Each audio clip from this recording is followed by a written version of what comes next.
She thought the marriage was fake until he introduced her as his wife and refused to let go. He didn't ask her. He didn't warn her. One second, Lena Whitmore was standing beside him in a room full of polished marble and sharper smiles, reminding herself to breathe. The next, his hand slid around her waist, slow, deliberate, and he said the word that changed everything. My wife. The room stilled. Dozens of eyes turned toward her. Curiosity, appraisal, calculation. People like this never looked at someone without measuring what they could gain or lose. Lena felt it all hit at once, the weight of his hand, the quiet authority in his voice, the way his fingers tightened just enough to make it impossible to step away. She wasn't supposed to feel this. This marriage was fake, a contract, an arrangement, a solution. Yet when Adrian Blackwood pulled her closer, when his thumb brushed the bare skin at her side as if it belonged there, Lena's heart betrayed her, slamming hard against her ribs. His wife. Someone laughed softly, someone else murmured approval. Cameras flashed. Adrian didn't look at them. He looked at her, and for the briefest second, something unreadable passed through his cold gray eyes, something dark and intent, like a warning. Play your part. She forced a smile and rested her hand on his chest where his heart beat slow and steady, infuriatingly calm. This was how it started. 3 weeks earlier, Lena had sworn she would never do this, never sign away her independence, never attach her life to a man like Adrian Blackwood, but desperation had a way of erasing pride. She stared at the email on her cracked phone screen for the 5th time as if rereading it might change the words. Final notice. Payment required within 14 days, her mother's medical bills, the rent, the student loans she'd never quite outrun.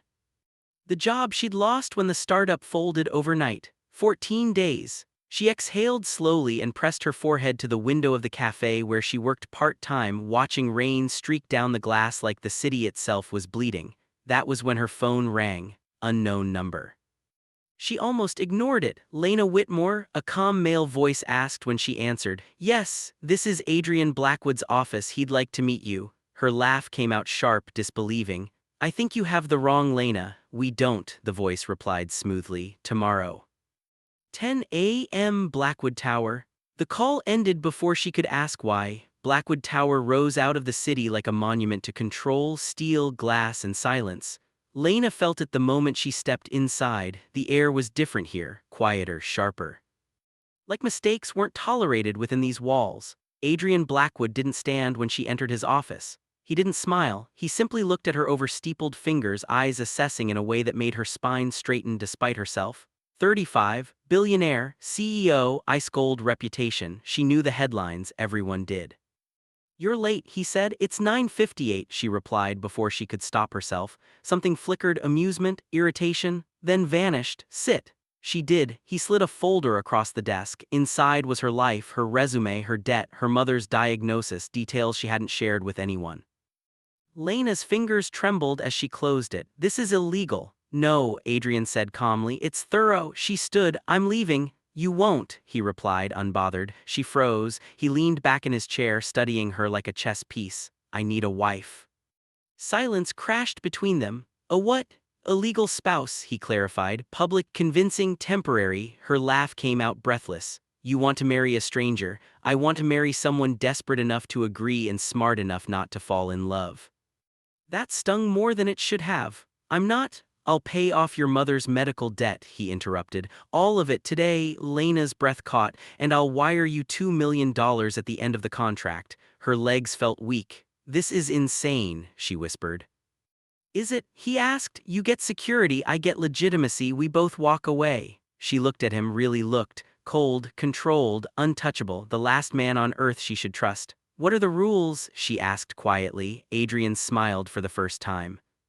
It didn't reach his eyes. They were simple. No emotional attachment, no interference in each other's private lives, public affection only when required, private distance always. The marriage would last 1 year. She would live in his penthouse, appear at events, smile for cameras, sign documents, nothing more. Think of it as a performance, Adrian said. You're very good at pretending, Ms. Whitmore. That should have warned her, but the numbers in her head were louder than her instincts. She signed. The wedding was small, discreet, and expensive. Lena barely remembered saying I do. She remembered the ring, heavy, cold, unmistakably real, sliding onto her finger.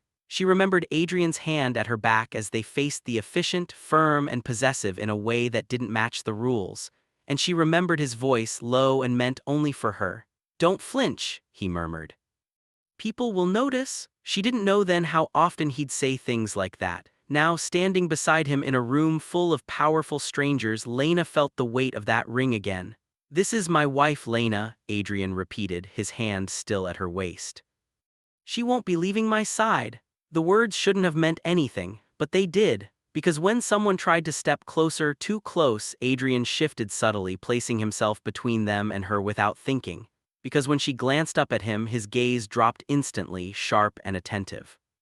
Because when his fingers tightened, he didn't let go, and for the first time since signing that contract, Lena felt something dangerous curl low in her chest. This marriage might be fake, but the way he was holding her, that wasn't acting at all. And somewhere between the flash of cameras and the quiet authority in his voice, Lena realized one terrifying truth: she had agreed to pretend to be his wife. She hadn't agreed to belong to him. Yet here she was wearing his ring, standing at his side, and wondering what would happen if he refused to ever let her go. The penthouse didn't feel like home, it felt like territory. Lena noticed it the moment the elevator doors slid open on the top floor. Everything was immaculate: polished stone floors, floor-to-ceiling windows overlooking the city, art that looked too expensive to touch. No clutter, no warmth, no evidence that anyone lived here beyond necessity. Adrian's space, and now technically hers. A housekeeper stood waiting, offering a polite smile and taking Lena's coat without asking. Someone else rolled in her suitcases, already knowing where everything would go. No one asked what she wanted. Adrian stepped out of the elevator behind her, loosening his cufflinks as if this were just another transaction. "You'll have the east wing," he said. "Bedroom, bathroom, sitting area." She blinked. "Separate rooms? Of course." Relief washed through her, followed immediately by something more complicated. Disappointment? "No, that would be ridiculous. Dinner is at 8, he continued. "You're expected to attend." Expected? She followed him inside, heels clicking too loudly in the quiet. "You didn't mention scheduled dinners in the contract." He stopped walking and turned to face her. Up close, he was overwhelming, taller than she remembered. Closer, his presence filled the space between them in a way that made her acutely aware of her own breathing. "This is not a casual arrangement," Adrian said. "If we are to convince the world we are married, we will behave like it." "And behaving like it means what?" she challenged. He studied her for a long moment. "You'll learn." That night, Lena lay awake in a bed large enough for 3 people and far too empty. The sheets smelled faintly of something clean and masculine. Him. She told herself it was just new linens, nothing more. Her phone buzzed with a notification. Payment received. Her mother's hospital account. 0 balance. Lena pressed her hand over her mouth, emotion hitting her hard and fast. Relief, gratitude, guilt. She had sold herself into a lie, and it had already saved someone she loved. The first event came sooner than she expected. Adrian stood behind her as a stylist adjusted her dress, his reflection watching her in the mirror with unsettling focus. "You're tense," he observed. "I'm being paraded in front of people who dissect women for sport," she replied. "Forgive me." His mouth twitched. "You'll do fine." The dress was elegant, black, backless, designed to command attention without begging for it, designed for his world. When they stepped into the ballroom, the shift was immediate. Eyes turned, whispers followed. Adrian's hand settled at the small of her back again, natural, confident, possessive. She leaned in slightly and hissed under her breath, "You're holding me too tightly." "You're shaking," he murmured back. "I'm steadying you." She hated that he was right. Every introduction was the same. "My wife." Every time his fingers tightened just enough to remind her where she belonged. And then there was the touching, a hand on her waist, a thumb brushing her knuckles, his palm warm against her lower back when people watched, and when they didn't, it blurred the lines. She told herself it was part of the act, but acts didn't make her pulse race. Later, as they stood near the balcony overlooking the city, Lena finally exhaled. "You're enjoying this," she accused quietly. Adrian didn't look at her. "I'm efficient. You like people believing you're married." He turned then, eyes sharp. "I like control." The honesty startled her. "And what about me?" she asked. "Am I just part of that control?" Something dark flickered in his gaze. "You're part of the arrangement," he said, "nothing more." She nodded, even as something in her chest tightened. Good, clear, cold, exactly what she'd agreed to. The cracks began small. She noticed the way his eyes followed her when he thought she wasn't paying attention, the way he corrected people who spoke over her. The way his hand lingered longer each time as if he forgot to pull away. At night, they ate together in silence that wasn't quite comfortable. "You don't talk much at home," she observed one evening. "I don't need to," he replied. She tilted her head. "You don't want to?" His jaw tightened. "That's not the same thing." The morning she woke up late, it happened. She rushed out of her room, hair still damp, mind already running through excuses, then stopped short. Adrian stood in the kitchen, jacket off, sleeves rolled up, reading something on his tablet. He looked human. She froze. He looked up. For a split second his gaze softened, then it hardened again. "You should lock your door," he said. "I thought we agreed on distance," she shot back. "I thought we agreed on professionalism," she scoffed. "You don't get to act territorial and then pretend this is just business." He stepped closer, the air shifted. "I don't pretend," he said quietly. The words wrapped around her spine like a warning. The moment that changed everything came that evening. They'd just returned from another event. The penthouse was quiet, too quiet. Lena kicked off her heels, rubbing her feet. "I'm exhausted." "So am I," she turned, surprised. Adrian stood near the door, jacket still on, watching her with an intensity that made her breath hitch. "Then why does it feel like you're always waiting for something?" she asked. His jaw flexed. He crossed the room in 3 long strides. The click of the lock echoed loud in the silence. Her heart slammed. "Adrian?" He stopped inches from her, close enough that she could feel the heat of him, the restrained tension coiled tight beneath his calm exterior. "You should understand something," he said softly. "When I say you're my wife in public, I mean it." Her throat went dry. "It's fake." "Is it?" he asked, gaze dropping to her lips before snapping back to her eyes. "Because the world believes it, and belief has consequences." She swallowed. "You're crossing a line." "I've been crossing it since the moment I touched you," he replied. His hand lifted, stopped, hovered just short of her cheek. The restraint was worse than the touch. "You agreed to pretend," he said, "but you didn't agree to disappear." Silence stretched between them, thick and charged. Then he stepped back. The door remained locked. And Lena realized with a shiver that the rules hadn't just cracked. They were already breaking, and she wasn't sure who would be the one to shatter them completely. The first night in the penthouse felt wrong, not dangerous, not uncomfortable, just unreal. Lena lay awake beneath silk sheets that cost more than her monthly rent used to, staring at a ceiling so high it felt like it didn't belong to her life. The city glowed beyond the glass walls, millions of lights, millions of lives, none of them hers. This wasn't home. It was a stage, and tomorrow she'd have to perform. Adrian was already awake when she stepped into the kitchen the next morning, perfectly dressed, perfectly composed, like sleep had never touched him. He glanced up briefly. "Breakfast is at 7. She checked the clock. "It's 6:30. "I know, of course he did." She poured herself coffee, trying not to notice how the silence pressed down on her, how his presence filled the room without effort. "You don't sleep much," she said. "I sleep when necessary." "Do you ever do anything unnecessary?" His gaze flicked to her. "Do you?" The question lingered. Their first public appearance as a married couple was a charity luncheon. Glass walls, white linen, power disguised as generosity. Adrian's hand settled at the small of her back the moment they stepped inside, his touch confident, familiar, too familiar. She stiffened. "Relax," he murmured. "They're watching." That was the problem. She leaned closer, teeth clenched behind her smile. "You didn't say anything about touching." "I said we'd be convincing." His thumb pressed lightly into her spine, subtle, anchoring. "You're shaking," he added quietly. "I'm helping." She hated that he was right, and worse, she hated that it worked. People came in waves, investors, politicians, socialites, each time the same introduction. "My wife." Each time the same reaction, interest, approval, curiosity sharpened into speculation. Lena smiled until her cheeks ached. Laughed at jokes that weren't funny. Let Adrian guide her through conversations like she belonged there. And slowly, terrifyingly, she started to believe it. The cracks appeared in private. At dinner, when Adrian noticed she barely touched her food and quietly had the kitchen remake it without asking. When he interrupted a board member who spoke over her, when someone complimented her looks instead of her intelligence, and Adrian's jaw tightened. You didn't have to do that, she said later once they were alone. He didn't look at her. Yes, I did. Why? A pause. Because you're not decoration. The words landed harder than she expected. By the third day, the press had caught on. Headlines bloomed overnight. Billionaire CEO Maries mystery woman who is Adrian Blackwood's wife. She found him reading one article that morning, expression unreadable. They're asking questions, she said.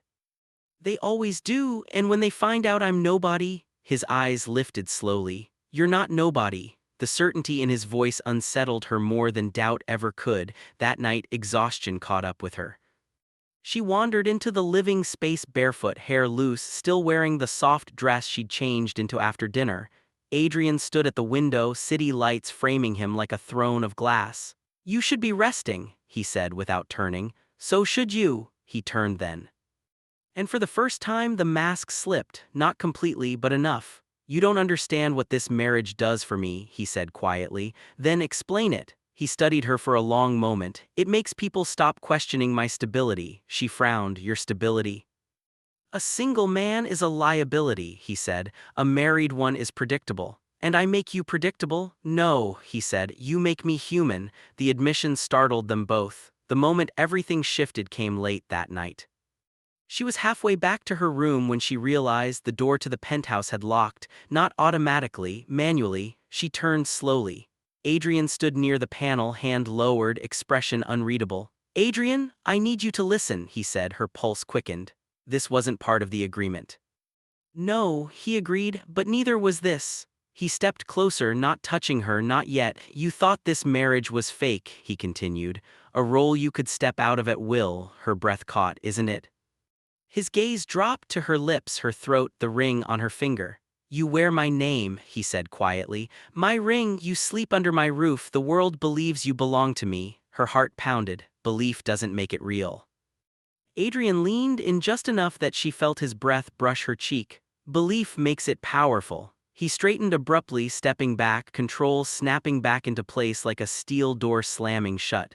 Go to bed, he said. Tomorrow will be difficult. She stood frozen, heart racing, mind spinning.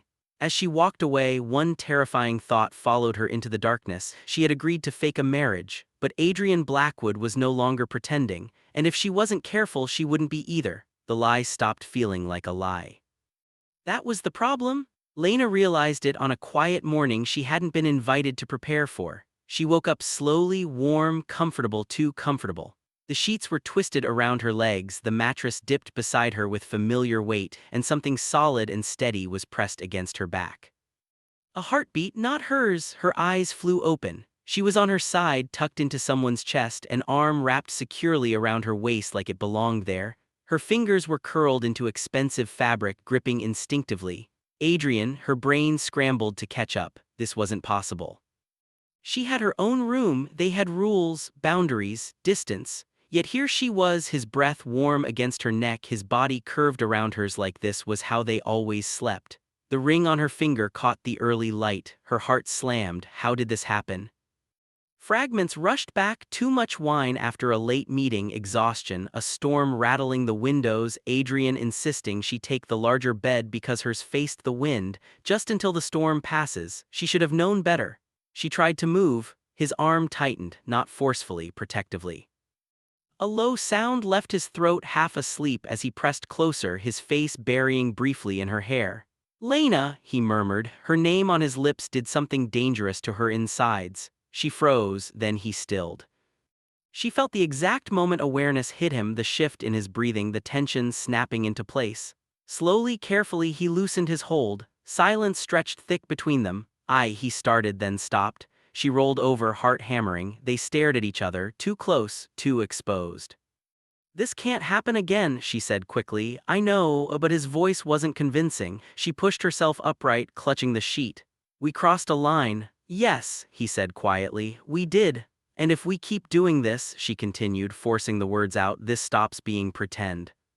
His eyes darkened. It already has, he said. They didn't talk about it, not that morning, not that night. They became careful instead. Too careful, no more accidental touches, no lingering glances, no late-night conversations in the kitchen. In public they were perfect.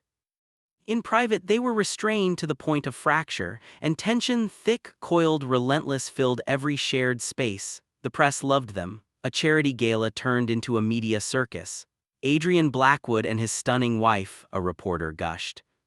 Lena smiled, hand tucked into the crook of his arm, body angled toward him in practiced intimacy. "How does marriage suit you, Mr. Blackwood?" Adrian glanced down at her, something unreadable passed between them. "It's changed everything," he said, her breath caught. That night, as they rode the elevator back to the penthouse in silence, the walls felt too close. "You shouldn't say things like that," she said quietly. "Why?" "Because I might start believing you." The elevator stopped, the doors slid open. Adrian didn't move, neither did she. "Do you want me to stop?" he asked. She couldn't answer. The breaking point came unexpectedly. A woman, elegant, confident, familiar. She approached Adrian at a private dinner, her smile warm, her hand brushing his arm with practiced ease. "Adrian," she said, eyes flicking to Lena. "I didn't realize you were still married." The emphasis was unmistakable. Lena stiffened. "Yes," Adrian replied coolly, "this is my wife." The woman laughed lightly. "Of course, forgive me, old habits." Later, alone in the car, Lena's composure shattered. "Who was she?" she demanded. Adrian's jaw tightened. "It doesn't matter. It mattered enough for her to touch you like that. She's part of the past. And what am I?" Lena shot back. "The present, or just a convenient illusion?" The car went silent. "Don't do this," he said. "Then don't treat me like I don't get to ask." His grip tightened on the steering wheel. "You wanted this to stay fake, and you wanted me to feel replaceable." The words hung heavy. The car pulled into the garage. Adrian turned to face her fully, anger and restraint warring behind his eyes. "You are not replaceable," he said. "Don't ever say that." "Then what am I to you?" she whispered. Silence. And in that silence, Lena felt something inside her break. She packed that night.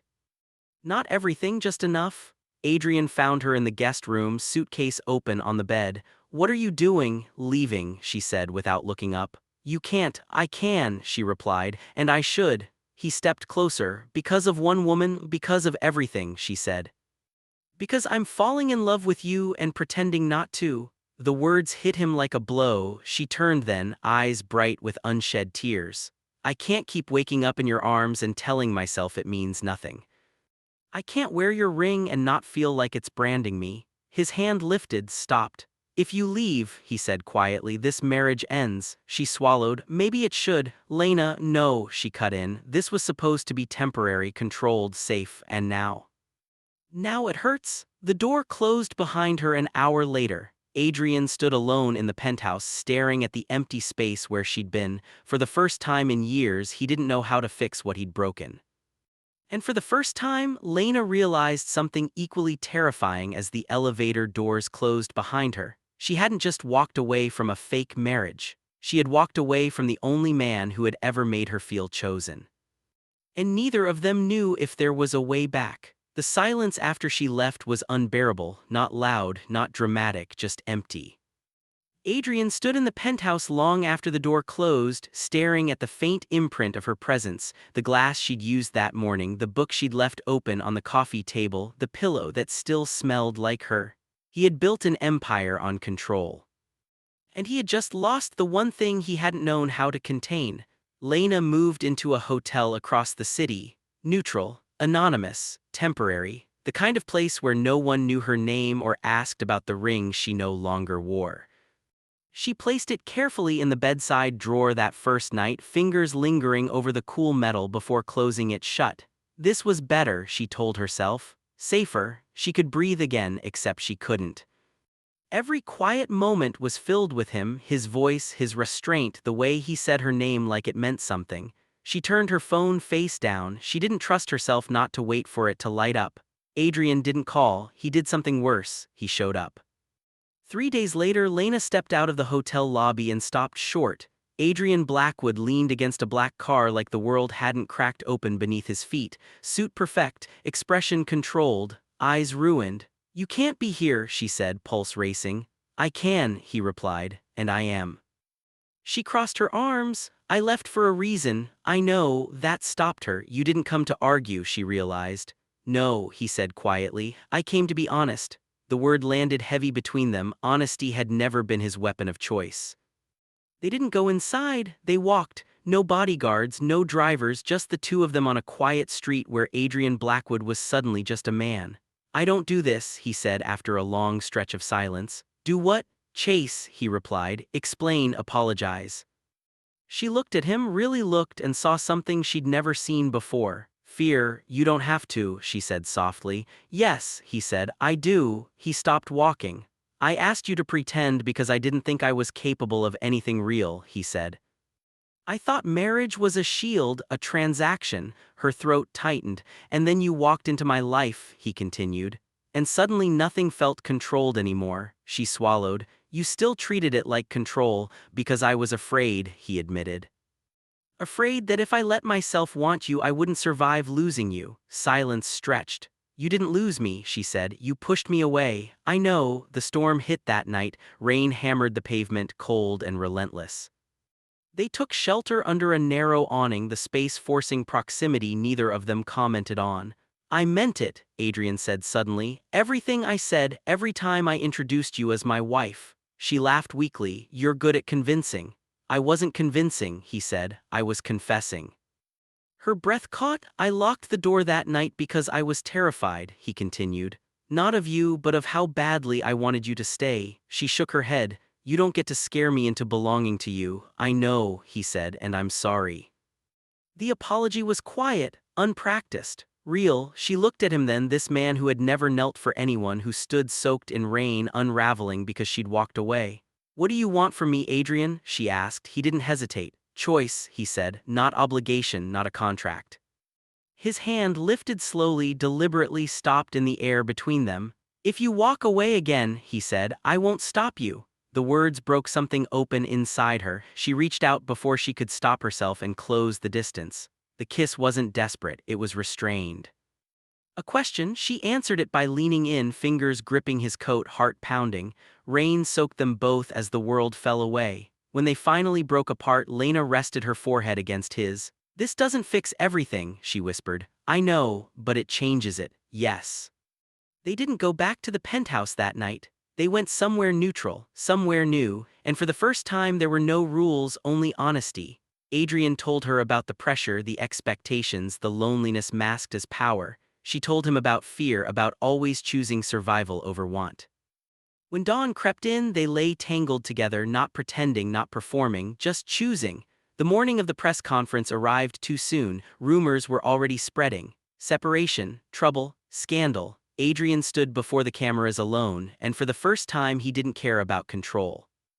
"My wife and I entered this marriage under unusual circumstances," he said evenly, "but what exists between us now is real." Gasps rippled. "And we will decide our future privately," he finished. "Not for public consumption." He stepped away from the podium. Across the room, Lena watched and understood. He wasn't holding on, he was letting her choose, and this time she walked toward him. The room was silent, not the polite, anticipatory silence of cameras waiting for answers, but something heavier, something that settled deep in the chest. Adrian stepped away from the podium without looking back. He didn't reach for her, he didn't signal, he simply walked, and that was when Lena understood. For the first time since the contract, since the ring, since the lie that became something dangerously real, he wasn't claiming her, he was trusting her. Every instinct in her screamed to hesitate, to overthink, to protect herself. Instead, she moved. Her heels echoed softly as she crossed the room, every step deliberate, every breath steadying her resolve. Heads turned, whispers rippled. When Adrian felt her presence beside him, he stopped. Slowly he turned. She didn't speak right away. She simply took his hand. The contact was small, public, unmistakable. Cameras flashed. "My marriage may have started as an arrangement," Lena said calmly, her voice carrying despite the quiet. "But what's between us now isn't fake, and it isn't owned by anyone else." Adrian's fingers tightened around hers, not possessive, grateful. "We're choosing to continue," she finished, "together on our terms." She didn't look at the cameras, she looked at him, and for the first time Adrian Blackwood smiled without restraint. The penthouse felt different when they returned, not like territory, like home. Lena stood by the window, watching the city darken, the lights flicker on one by one.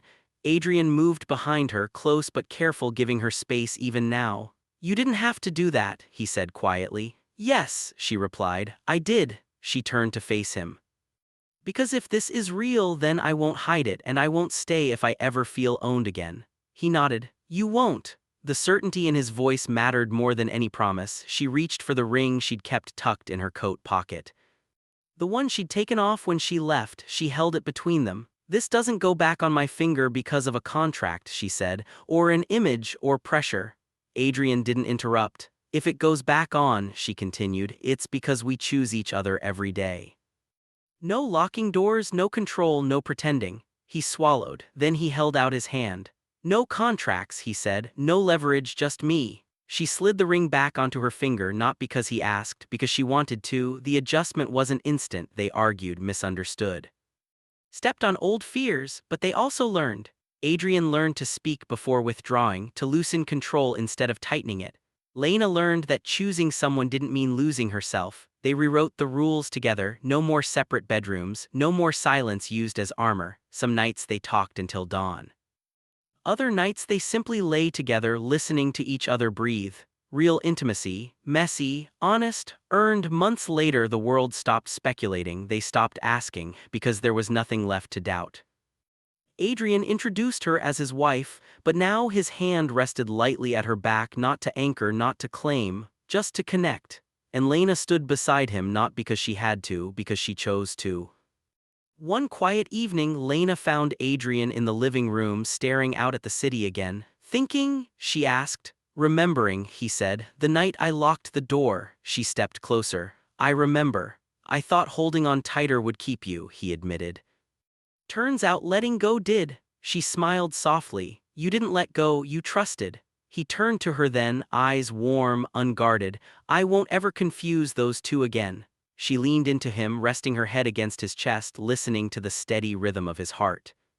The same heart she'd once feared, the same heart she now trusted. She had agreed to a fake marriage. She had woken up wearing his ring, sharing his bed, unsure of what was real, and in the end she didn't stay because of a contract. She didn't stay because of pressure. She stayed because love, when chosen freely, was stronger than control ever could be, and this time no one was pretending.